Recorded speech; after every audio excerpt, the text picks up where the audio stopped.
JKR അക്കാഡമിയിലേക്ക് എല്ലാവർക്കും ഒരിക്കൽ കൂടി സ്വാഗതം. അതിൽ തന്നെ റിക്വസ്റ്റ് ഉണ്ട്, നിങ്ങൾ ആദ്യമായിട്ടാണ് ഈ ചാനൽ കാണുന്നതെങ്കിലോ ഇതുവരെ സബ്സ്ക്രൈബ് ചെയ്തിട്ടില്ല എങ്കിലോ ഇന്ന് തന്നെ സബ്സ്ക്രൈബ് ചെയ്യുക. അതോടൊപ്പം തന്നെ ബെൽ ബട്ടൺ ക്ലിക്ക് ചെയ്താൽ മാത്രമേ ഞാൻ ക്ലാസ്സുകൾ അപ്പോൾ തന്നെ നിങ്ങൾക്ക് നോട്ടിഫിക്കേഷൻ ലഭ്യമാവുകയുള്ളൂ.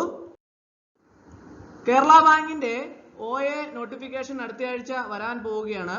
അതിലേക്ക് അപേക്ഷ സമർപ്പിക്കാൻ വേണ്ട ഏജ് ലിമിറ്റ് 18 to 45 ആണ് എന്ന കാര്യം എല്ലാ ഉദ്യോഗാർത്ഥികളും പ്രത്യേകം മനസ്സിലാക്കിയിരിക്കണം.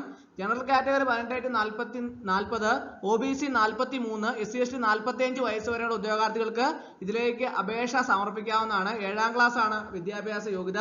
അപ്പോൾ പല ഉദ്യോഗാർത്ഥികളും ചോദിച്ചു, സാറേ ഇതിന്റെ പരീക്ഷ കേരള ബാങ്കിലേക്ക് ആയതുകൊണ്ട് പരീക്ഷ എങ്ങനെയാണ്, അപ്പോൾ അതിനകത്ത് നെഗറ്റീവ് മാർക്ക് ഉണ്ടോ എന്നൊക്കെ ചോദിച്ചിട്ടുണ്ട്. അതുപോലെ തന്നെ വിശദമായിട്ടുള്ള സിലബസ് എല്ലാം ചോദിച്ചു. അപ്പോൾ നമുക്ക് ഇന്ന് എല്ലാ കാര്യങ്ങളും നമുക്ക് വിശദമായിട്ട് ഇന്നത്തെ ക്ലാസ്സിൽ നമുക്ക് നോക്കാം.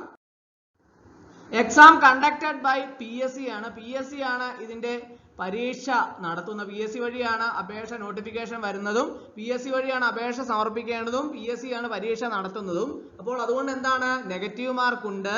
അതുപോലെ തന്നെ 100 ക്വസ്റ്റ്യൻസ് ആണ്. അപ്പോൾ അങ്ങനെയുള്ള കാര്യങ്ങളെല്ലാം തന്നെ എല്ലാ ഉദ്യോഗാർത്ഥികളും കൃത്യമായിട്ട് മനസ്സിലാക്കിയിരിക്കണം. കാരണം കേരള ബാങ്കിന്റെ ആയതുകൊണ്ട് വേറെ അവരുടെ കേരള ബാങ്കിന്റെ സൈറ്റിലാണോ നോട്ടിഫിക്കേഷൻ വരുന്നത്, എങ്ങനെയുള്ള സംശയങ്ങളൊക്കെ ഉണ്ടായിരുന്നു. അപ്പോൾ അതെല്ലാം നിങ്ങൾ മാറ്റിവെക്കുക. PSC വഴിയാണ് നോട്ടിഫിക്കേഷൻ വരുന്നത്. നിങ്ങൾ സാധാരണ PSC സൈറ്റിൽ 1 ടൈം രജിസ്ട്രേഷൻ ചെയ്തിട്ടുള്ള ഉദ്യോഗാർത്ഥികൾ തങ്ങളുടെ സൈറ്റിൽ ഈ നോട്ടിഫിക്കേഷൻ വരുന്നതാണ്. അത് ഞങ്ങൾ എല്ലാവരും അപേക്ഷ PSC വഴി അപേക്ഷ സമർപ്പിക്കാവുന്നതാണ്.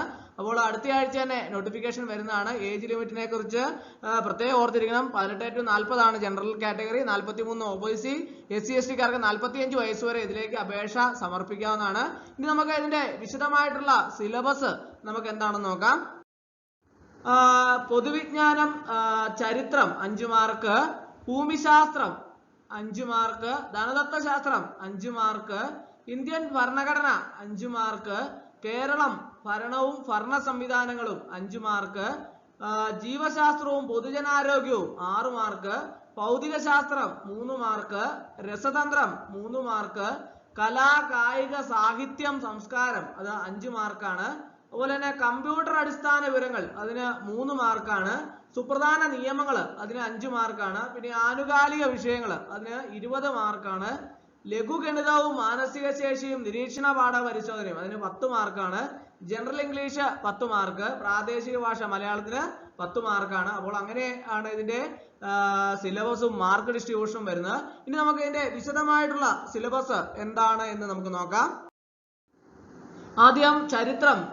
കേരളം, യൂറോപ്യന്മാരുടെ വരവ്, യൂറോപ്യന്മാരുടെ സംഭാവന, മാർത്താണ്ഡവർമ്മ മുതൽ ശ്രീചിത്ര തിരുനാൾ വരെ തിരുവിതാംകൂറിന്റെ ചരിത്രം, സാമൂഹ്യ മത നവോത്ഥാന പ്രസ്ഥാനങ്ങള്, കേരളത്തിലെ ദേശീയ പ്രസ്ഥാനങ്ങള്, കേരള ചരിത്രത്തിലെ സാഹിത്യ സ്രോതസ്സുകള്, ഐക്യ കേരള പ്രസ്ഥാനം, 1956 ശേഷമുള്ള കേരളത്തിന്റെ സാമൂഹ്യ രാഷ്ട്രീയ ചരിത്രം, അതുപോലെ തന്നെ ഇന്ത്യ രാഷ്ട്രീയ ചരിത്രം, ബ്രിട്ടീഷ് ആധിപത്യം, 1ാം സ്വാതന്ത്ര്യ സമരം, ഇന്ത്യൻ നാഷണൽ കോൺഗ്രസിന്റെ രൂപീകരണം, സ്വദേശി പ്രസ്ഥാനം, സാമൂഹ്യ പരിഷ്കരണ പ്രസ്ഥാനങ്ങള്, വർത്തമാന പത്രങ്ങള്, സ്വാതന്ത്ര്യ സമര ചരിത്രകാലത്തെ സാഹിത്യവും കലയും, സ്വാതന്ത്ര്യ സമരവും മഹാത്മാഗാന്ധിയും, ഇന്ത്യയുടെ സ്വാതന്ത്ര്യാനന്തര കാലഘട്ടം, സംസ്ഥാനങ്ങളുടെ പുനഃസംഘടന, ശാസ്ത്ര വിദ്യാഭ്യാസ സാങ്കേതിക മേഖലയിൽ പുരോഗതി, വിദേശ നയം. ഇനി 3ാമത്തെ ലോകമാണ്. ഇംഗ്ലണ്ടിലെ മഹത്തായ വിപ്ലവം, അമേരിക്കൻ സ്വാതന്ത്ര്യ സമരം, ഫ്രഞ്ച് വിപ്ലവം, റഷ്യൻ വിപ്ലവം, ചൈനീസ് വിപ്ലവം, 2ാം ലോക മഹായുദ്ധാനന്തര ചരിത്രം. അടുത്ത ഭൂമിശാസ്ത്രം. അത് ഭൂമിശാസ്ത്രത്തിന്റെ അടിസ്ഥാന തത്വങ്ങള്, അതുപോലെ തന്നെ ഭൂമിയുടെ ഘടന, അന്തരീക്ഷം, പാറകള്, ഭൗമോപരിതലം, അന്തരീക്ഷ മർദ്ദവും കാറ്റും, താപനിലയും ഋതുക്കളും, ആഗോള പ്രശ്നങ്ങള്, ആഗോള താപനം, വിവിധ മലിനീകരണങ്ങള്, മാപ്പുകള്, ടോപ്പോഗ്രാഫിക് മാപ്പുകള്, അടയാളങ്ങള്, വിദൂര സംവേദനം, ഭൂമിശാസ്ത്രപരമായ വിവര സംവിധാനം, അതുപോലെ തന്നെ ഇന്ത്യയിലെ ഭൂപ്രകൃതി, സംസ്ഥാനങ്ങൾ, അവയുടെ സവിശേഷതകള്, ഉത്തരപർവ്വത മേഖല, നദികള്, ഉത്തര മഹാസമുദ്രം, ഉപദ്വീപീയ പീഠഭൂമി, തീരദേശം, കാലാവസ്ഥ, സ്വാഭാവിക സസ്യപ്രകൃതി, അതുപോലെ തന്നെ കേരളത്തിന്റെ ഭൂപ്രകൃതി, ജില്ലകള്, സവിശേഷതകള്, നദികള്, കാലാവസ്ഥ, സ്വാഭാവിക സസ്യപ്രകൃതി, വന്യജീവി, കൃഷിയും ഗവേഷണ സ്ഥാപനങ്ങളും. അടുത്തത് ധനതത്വശാസ്ത്രമാണ്. ധനതത്വശാസ്ത്രത്തിൽ ഇന്ത്യ സാമ്പത്തിക രംഗം, പഞ്ചവത്സര പദ്ധതികള്, പ്ലാനിംഗ് കമ്മീഷനുകള്, നീതി ആയോഗ്, നവസാമ്പത്തിക പരിഷ്കാരങ്ങള്, ധനകാര്യ സ്ഥാപനങ്ങള്, കാർഷിക വിളകള്, ധാതുക്കള്, ഹരിത വിപ്ലവം.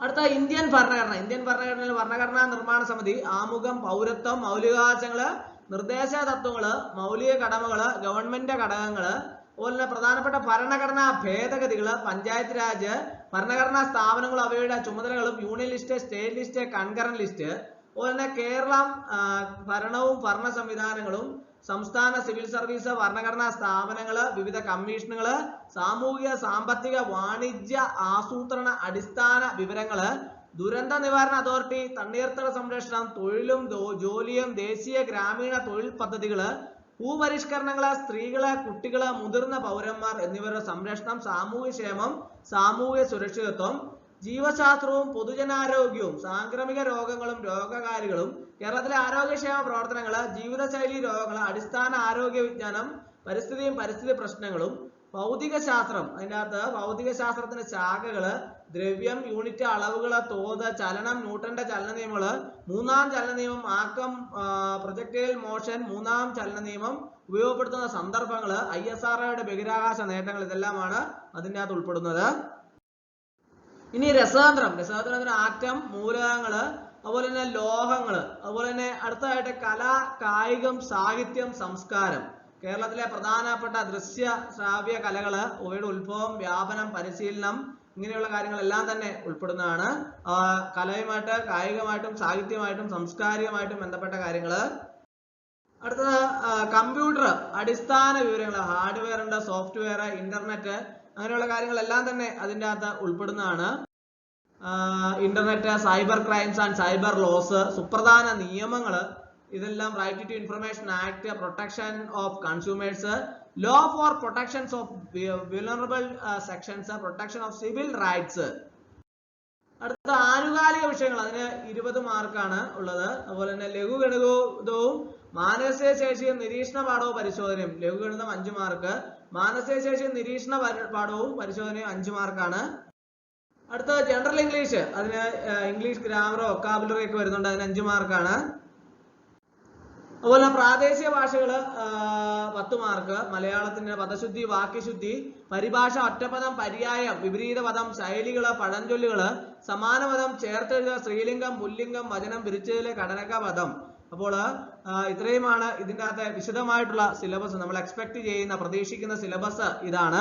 അപ്പോൾ എല്ലാ ഉദ്യോഗാർത്ഥികളെ സംബന്ധിച്ചിടത്തോളം ഒരു സുവർണ നിമിഷമാണ് OAയുടെ നോട്ടിഫിക്കേഷൻ എന്ന് പറയുന്നത്. വളരെ ഉദ്യോഗാർത്ഥികൾക്കും ഏജ് ഓവർ ആയതുകൊണ്ട് 18 to 36 ഏജ് ഓവർ ആയ ഉദ്യോഗാർത്ഥികൾക്ക് ഒന്നും തന്നെ എഴുതാൻ പറ്റാത്ത പരീക്ഷകളെല്ലാം തന്നെ എഴുതാൻ പറ്റാത്ത ഉദ്യോഗാർത്ഥികൾക്കെല്ലാം തന്നെ ഈ OA പരീക്ഷ എഴുതാവുന്നതാണ്. കാരണം വെച്ചാൽ ഇതിന്റെ ഇവിടുത്തെ ഏജ് ലിമിറ്റ് 18 to 40 ആണ്. അവിടെ 43 OBC, SC ST 45 വയസ്സ് വരെയുള്ള ഉദ്യോഗാർത്ഥികൾക്ക് ഇതിലേക്ക് അപേക്ഷ സമർപ്പിക്കാവുന്നതാണ്. അപ്പോൾ എല്ലാ ഉദ്യോഗാർത്ഥികളും കൃത്യമായിട്ട് അപേക്ഷ സമർപ്പിക്കാൻ ശ്രദ്ധിക്കുക.